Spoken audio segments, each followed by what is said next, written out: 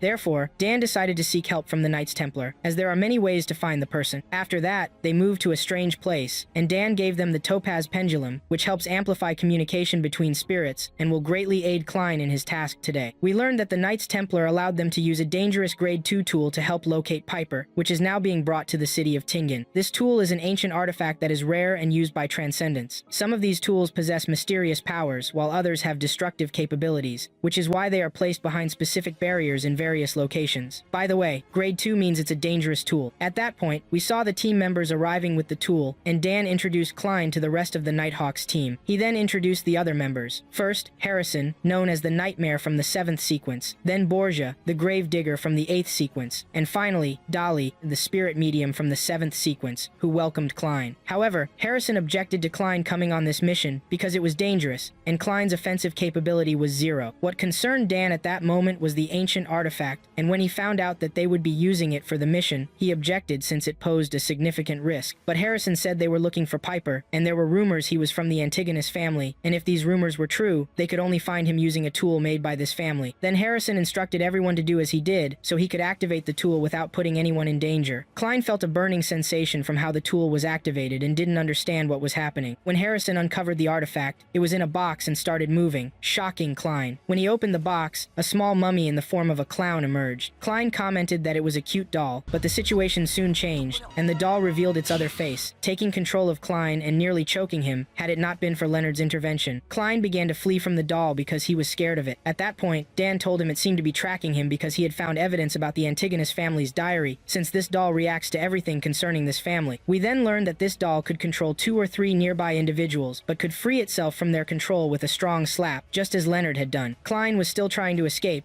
and the doll was following him, but suddenly, it became very angry and began to rage when it saw Piper's coat. It confirmed for Harrison that Piper was from the Antigonus family, and he ordered them to start tracking him immediately. The Nighthawks team wandered through the city performing the unique movement related to the ancient artifact, and Klein felt embarrassed, but Leonard saved him by saying he could stop now. The team boarded vehicles to search, and then we moved to a strange person using black magic to perform a spell, utilizing Piper and the diaries, with Piper being the sacrifice. Then we see a strange person with a face resembling that of a clown, saying he arrived late and that the diaries had been absorbed, but he heard the sound of the Nighthawks vehicles and thought it seemed like an opportunity to turn the tables. When the Nighthawks team arrived at the location where Piper was, Klein was skeptical about the doll's abilities, but Dan cut off his thoughts and told him to do his job. Klein began using the pendulum and said there was something very dangerous in the warehouse, and the doors opened, releasing red winds that covered the place, terrifying the horses. It seemed like Piper had transformed into a rampaging monster. The Nighthawks members prepared to take down Piper, who had lost his mind when he saw the artifact. We then see Dan instructing Klein to take care of himself and not to interfere while the rest of the members attacked Piper. They all united in their attack, surrounding Piper, and were about to defeat him, but unfortunately, an explosion changed everything, and Piper regained control over himself. At that moment, Dan realized they were not dealing with an ordinary monster but a moving corpse. The Nighthawks members continued to attack, and Dolly tried to find a weakness in this monster. Dan was astonished by the creature's strength, saying all their attacks had become limited due to Piper merging with the diary, but Dolly told him she had found a weakness and instructed everyone to control the monster for 3 seconds. The rest of the team started doing this while Dan and the others launched crazy, powerful attacks until they managed to bind the monster. But in an instant, everything flipped when Klein felt something strange. The diary started glowing red inside Piper's body, and suddenly, a devastating attack exploded, injuring Dan and Leonard severely. Harrison tried to mitigate the attack, but it turned out the target was the ancient artifact. It was then that Harrison attacked again and struck the monster with his sword, but it wasn't enough, as the monster countered the attack and sent Harrison flying. Dan tried to manage the situation with his serious injuries. At that moment, Klein finally intervened and used a tool to put the monster to sleep, which he succeeded at. Dolly then seized the opportunity and executed the final attack, successfully defeating the monster. After this, Dan was concerned for Dolly and went to check on her, starting to give her treatment. Meanwhile, Klein heard something strange, and when he arrived at the source of the sound, he found a strange diary. The person with the clown face then appeared and tried to attack Klein, but Dan attacked him, revealing he was using a shadow clone. This person started to flee. The goal of the Nighthawks members was to secure the diary and the ancient artifact, and they began trying to catch this person,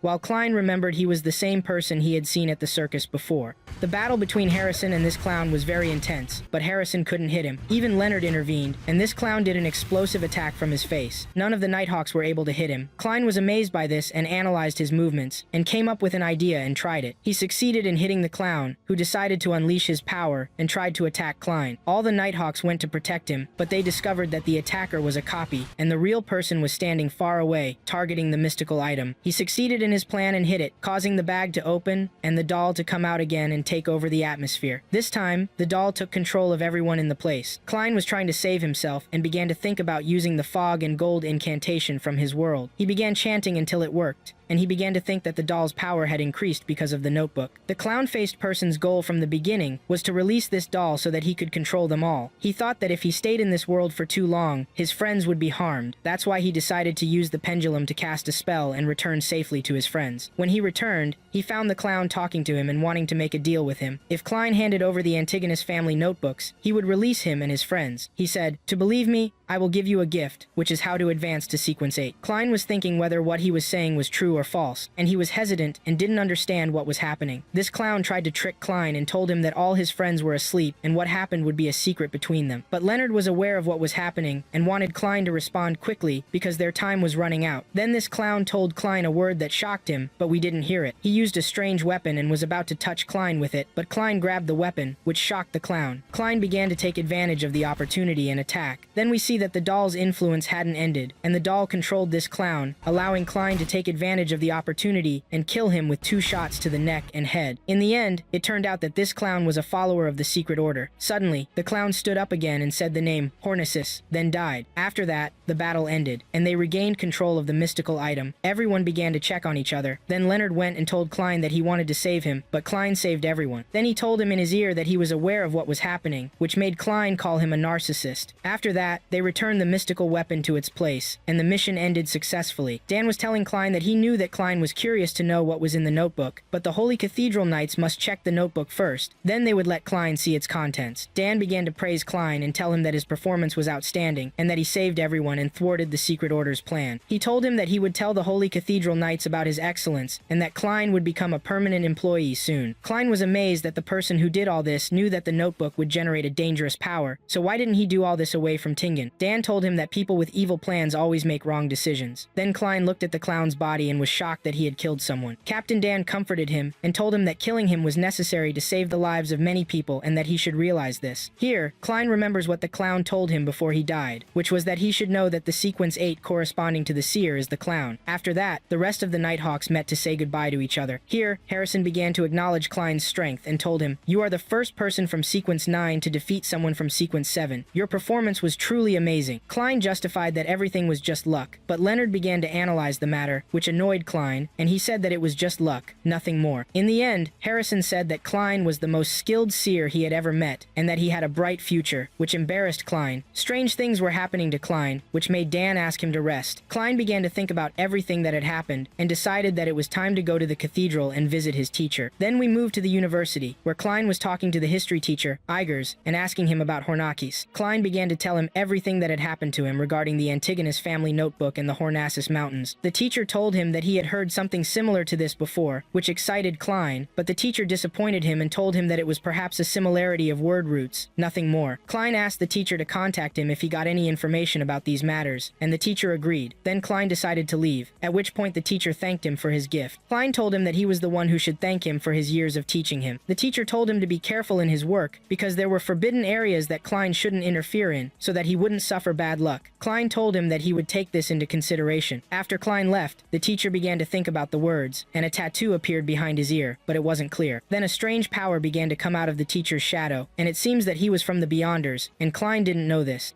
In a dark night, there was a mysterious man torturing his servant for failing to recover and decode the Antigonus family ledger. The servant had failed his master from the Aurora group and was about to face death for this insult. The servant desperately begs for his life, explaining that whenever they took the ledger, it appeared ordinary due to protective magic, which is why he used several people as sacrifices to decode it, but they all died and the code wasn't broken, and the code fell into the hands of the Nighthawks team. Because of this, his master decides to tear out his servant's tongue and was about to end his life. The servant pleads that one of the sacrifices, Klein, is still alive, and through him he can give the Aurora group what they need. The servant was granted one last chance and left alive to return to work. He knows that failure means being cut to pieces before he can say a word. Meanwhile, Klein heads to the Nighthawk headquarters where old Neil teaches him ritual magic to enhance his abilities as a seer. Neil warns that a low-level person like Klein will need external help to perform rituals safely and should never ask for help from darkness so as not to drift toward the abyss. Klein watches Neil prepare the rituals while wondering if his own luck-changing rituals were black magic. Neil creates magical boundaries, lights candles with spiritual energy, and begins chanting. Klein expects something epic, but his mouth drops open when the old man asks for help paying his debt of 30 pounds. After Klein confronts him about this mundane request, Neil laughs and takes him outside to demonstrate the power of magic. They find a wallet on the ground belonging to a wealthy person. Klein doubts Neil's intentions, but Neil assures him that ritual magic was always pure, and there's nothing suspicious like stealing from a noble person. A carriage arrives with the wallet's owner, making Klein wonder how Neil will handle the situation now, but Neil returns the wallet to its owner and receives a reward of 30 pounds. sounds, shocking Klein again. Neil begins lecturing Klein about trust in magic and explains that anything can be done with magic as long as it doesn't harm anyone. After that, Klein was thinking about Emperor Russell's diary on how to become a good Beyonder by digesting the potion and acting like the chosen Beyonder class, but his thoughts are interrupted when a girl named Angelica approaches with a flyer for the city's divination club. Klein seizes the opportunity, believing it will help him act like a seer. Inside, the fortune teller Glaucus predicts Klein's future, saying he won't return to his destination anytime soon, but it's possible in the long term. This gives Klein hope. When Glaucus begins coughing severely, Klein taps his forehead to see his aura and advises him to visit a doctor to check his lungs and eyes. Glaucus asks if Klein is a doctor, but Klein reveals he's a seer. During registration, Angelica remembers that their best fortune teller, Vincent, predicted the appearance of a distinguished seer, which aroused Klein's curiosity. She told him he was late because Vincent was about to finish his lecture on divination. Then the girl leads him to Vincent's class, where Klein observes from the entrance, noting that Vincent uses white magic and doesn't seem suspicious. As the class ends, Klein notices Vincent giving a gift to one of the girls. When the girl runs past Klein, he feels a terrible feeling. Ignoring his intuition and thinking he has poor perception, Klein introduces himself to Vincent, and the two sit down to chat. Vincent reads Klein's fortune and is shocked by his superior abilities, offering some useful advice on how he can use family and social gatherings to achieve what he hoped for, which shocked Klein and made him sink into thought. Then he stood up and thanked Vincent for the information he provided, but Klein was shocked by the session price, and happy that Vincent made the session free this time. After taking his leave and returning home, Klein began working on decoding the mysterious advice Vincent gave him, and how he could use it to return to his world. He maps out all possibilities of using the Grey Fog world and its subjects to return home, and also discusses how he can start acting as a seer to make his dreams come true in reality. Finally, he decided to direct the rituals to himself, and happily drew up his plan to see if it would succeed or not. Suddenly, he heard a noise at his door and burned the paper he was drafting and went to see who it was, only to find a turtle doll made by his sister Melissa, telling Klein that he had been working hard, and that it's good to relax from time to time, and that this doll was made for him to help with that. However, Klein unintentionally offends Melissa when he tells her she made a beautiful turtle, only for her to reveal that the doll was supposed to resemble a human, not a turtle. At that point, Klein finds it's time for him to head to work, and Melissa tells him to relax when he can, and invites him to her friend's birthday banquet the following Sunday. Klein remembers the two words, family and gathering, that Vincent mentioned and takes the opportunity to attend the banquet at the end of that week with his sister. Later, he summons his private world again, and calls upon the Hanged Man and Justice Lance, using his power as a seer to see their true nature. Klein congratulates Audrey on her success in becoming a spectator. Then he notices that he can see the symbols of all three of them, which represent their Beyonder class along with their special halos. However, their special symbols were confusing, with dual symbolic meanings and incomplete. He then allows the two to speak freely, and Miss Justice mentions that she has 3 questions she wants to ask them. The first was about the role of the spectator, and the Hanged Man decided to answer about how spectators remain spectators forever, and were never in the spotlight, always in the background, watching and quiet, and that she should never lose control of herself, and focus on the meaning of the potion. He then proceeds to explain the key to embodying the potion. Klein corrects him and mentions how representation and digestion were the key, which shocks the Hanged Man when he absorbs these words and thanks Klein for his clarification. Then the girl asks what would happen if an animal drank the potion because she accidentally allowed her dog to drink some of it. The Hanged Man says that if the dog didn't die immediately or turn into a monster, it likely became a Beyonder animal. Finally, she cries about her father's problems and the problems of noble families and how the Leon government is failing, so Klein advises her to conduct an open examination for both nobles and commoners to obtain skilled people to help strengthen and stabilize the state, which surprises them, and they begin to thank him. Afterward, he tells them that his free advice was a down payment for what he wants, and when asked about their mission, Klein tells them he wants them to collect Roselle's secret diaries for him, which shocked the Hanged Man about how Klein knows all these matters in the first place. Klein also asked them to cast a luck-improving spell on Sunday directed at him, and they agreed. Then Miss Justice asked to know the spell, and when Klein told them, the Hanged Man was shocked, because no one should know this spell, and after hearing it, this led to their complete submission to Klein, and he decided to treat him with greater reverence. Then Klein ended the meeting and returned home, thinking that Sunday was his day off so he could deal with any unexpected things that might appear. From his window, he sees Benson and Melissa, and wonders if he could act like a diviner to slowly reveal to his siblings the truth that he had become a Beyonder. After preparing and spending days in happiness and peace, Sunday finally arrived, and the Moretti family wore their elegant clothes and headed to Melissa's friend's party. When they arrived there, Klein learned that the friend's sister's name was Selena, the girl he had seen in Vincent's class earlier, but she didn't recognize him to the extent that she was telling him he was handsome, and her sister Elizabeth also worked at Vincent's headquarters. Suddenly, he heard Alger's voice in his head performing the rituals he was assigned, but he ignored it and entered the party. The atmosphere was vibrant, and Klein was adapting to the situation. When he went to get some food, Elizabeth appeared and told him not to worry, because Selena didn't know his identity as a seer yet. After that, his sister appeared, which made him nervous, and she told him she wished he and his brother would find wives, but Elizabeth was still only 16 years old, which shocked him by her thinking. Then the girls gathered in a room, and Selena was holding the magical mirror that Vincent had given her. Selena told her friends that Vincent designed it specifically so she could perform mirror magic. The girls watched as she recited a spell and activated the magical mirror. At that very moment, Klein felt a dangerous aura emanating from the upper room. Then we see on the other side Vincent with an evil aura coming from him as he says, "The time has come, Klein Moretti, the time for sacrifice has come." Klein began to run. When he used his pendulum, he sensed a terrible danger lurking nearby. When he arrived there, he saw the three girls using the magical mirror to see when they would marry some handsome young men, and suddenly a savage girl appeared in the mirror, which shocked Klein and made him realize that the matter was dangerous, and he wouldn't be able to contact the team in time. Klein noticed that it would be difficult to safely keep the girls away from the mirror. It was already too late for Selena, and something seemed to have affected her. Then Klein remembered that he could perform rituals as Neil had taught him, and he began searching for the necessary supplies to perform the ritual. He noticed that they were all in the room where the girls were, and he had to be quick before the bodies started falling. Unfortunately, because of the spell and the mirror, Selena hypnotized her friends and transformed into a monster, wanting to chase Klein, who tried to rush and perform the rituals. He gathered the tools and began chanting, and was about to succeed in saving the situation, but Vincent used his power and gave Selena some strength. Selena stopped Klein before he could finish, and began using her power. Klein tried to kill her with the gun, but failed, and Selena bound him with her hair and began draining his spiritual power. Vincent started speaking through Selena's body, angrily asking Klein about everything he knew and discovered regarding the Antigone's family's note. All Klein could think about was his sister, and he regretted that he would be the reason Melissa would never grow up. Just when he was about to lose hope, he heard the voice of Miss Justice performing her rituals, giving Klein a new surge of power that he desperately needed. He broke free from Selena's power, which angered Vincent, who decided to use his last card and tore off his arm as a magical sacrifice in a desperate attempt to eliminate Klein. But it was too late. Klein used his remaining power to complete his spell to save Selena and purify her from the evil power. In the end, he succeeded in destroying the evil power with his bullet, cutting the connection between Selena and Vincent. Selena returned to normal, and Klein vowed to himself never to involve his family in mysterious and unknown matters again. After that, we see that Vincent tried to escape before his master could end his life, but his master appeared right at his door and crushed him like a fly. Later, Klein took Dan to the divination club and told him that Vincent was the one who gave Selena the mirror, so he might be part of the Aurora group. When they arrived there, they found Vincent's body with his arm torn off, and Klein confirmed that the spells matched those on Selena's mirror. Dan then used his magical abilities to catch a glimpse of the evil entity of the group, and Dan stood face to face, shocked, before a completely chained being with one eye. At the same time, Lady Justice wakes up in Lyon on her birthday, and the servants had brought her clothes to prepare her. After getting ready, she was very happy and celebrating with her dog Susie, who was her biggest shock when she found out that he could now speak like humans because of drinking the potion.